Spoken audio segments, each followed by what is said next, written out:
Okay, so tell us your reasoning for wanting to take over the Swadley's investigation. So Swadley's involves, multi-county, many, it's impactful of all of Oklahoma. And anytime you have these types of allegations that affect Oklahoma taxpayers in toto, it should be at the Attorney General's office.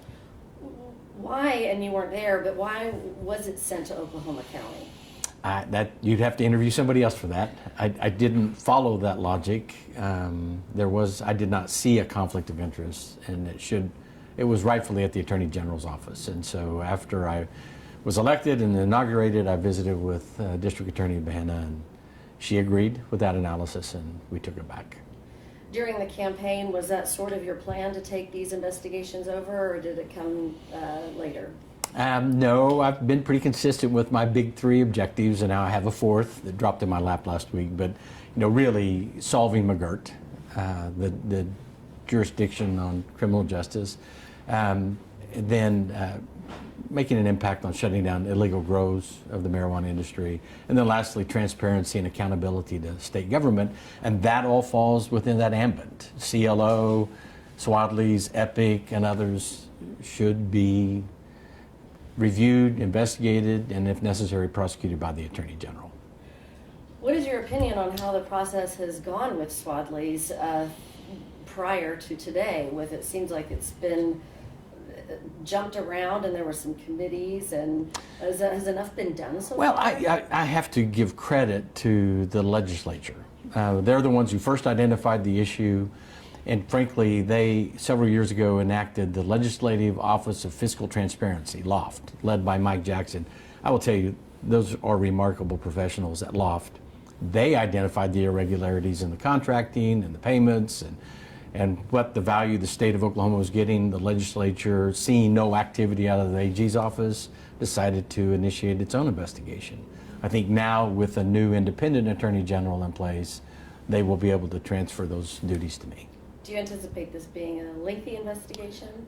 Well, I think it will be a thorough investigation, and if that can be accomplished quickly, great. And if there's criminal activity, we'll prosecute to the fullest extent of the law.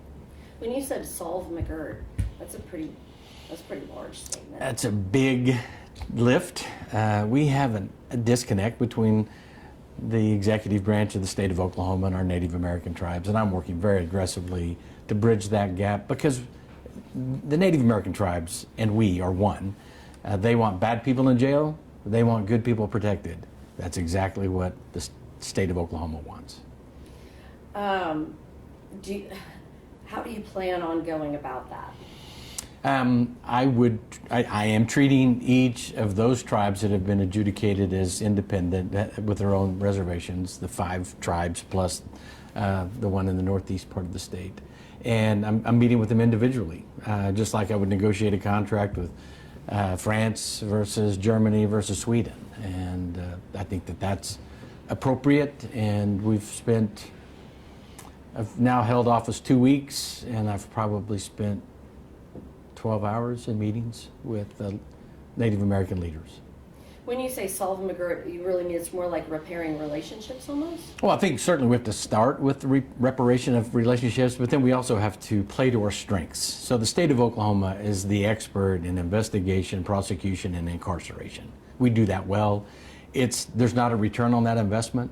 It's sunk costs. And I'm hopeful that some or all of the 5 tribes would agree that we play to our strengths.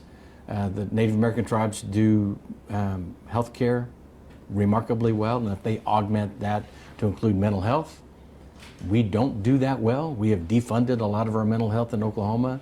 Maybe we can collaborate, because a lot of the people in our criminal justice system suffer from mental health, and they're there because of mental health. Yeah.